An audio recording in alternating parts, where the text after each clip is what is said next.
dear dispatchers, when they are calling you, you need to make sure that you ask, what is your MC?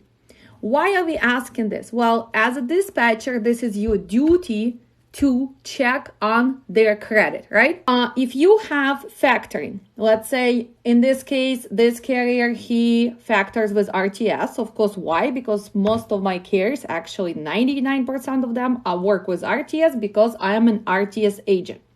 But I do have few carriers who came to us with already set up factoring and they want to stay. So we have like Loves, and we have one more, OTR Capital.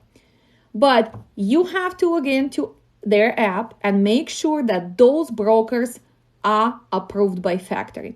Usually they use different systems, right? It can be A, B, C, and then it's D, F, and not approved, and other ratings. But other companies, they're gonna use approved, or maybe they have a numbers, right? 100, 90 to 100, or maybe 95 to 100, 90 to 95. So you don't want to go lower than 90. So when you work as a dispatcher, you need to make sure you verify with the factoring which loads you can take.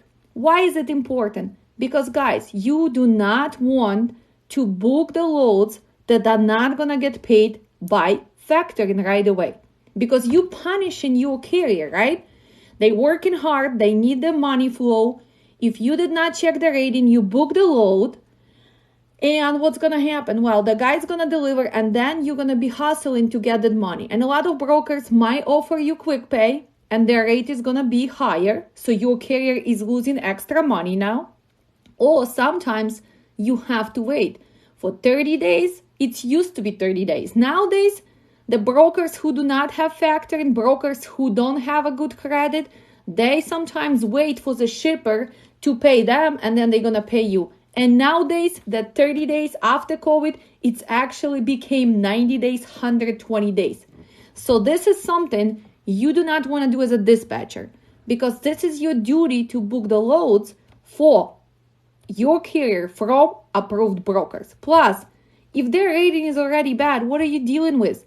Most of the time, this is people who poorly managing their business. That means that they don't have the money flow. So of course, they will be scamming every trucker they can to keep going, right?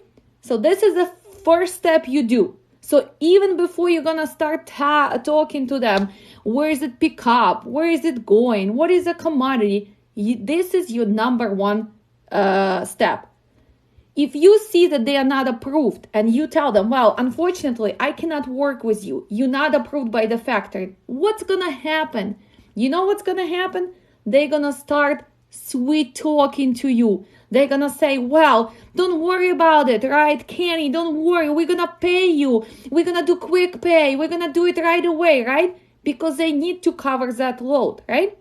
And sometimes dispatchers and owners who dispatch themselves, they like, okay, he's paying me extra $50 and everybody lets me do it. Guys, do not do it. Those people do not gonna pay you on time, or you're gonna be actually having headaches to get that money. We already have a low market. You just simply cannot afford to take the load from the broker which does not pay on time. So that's step number one.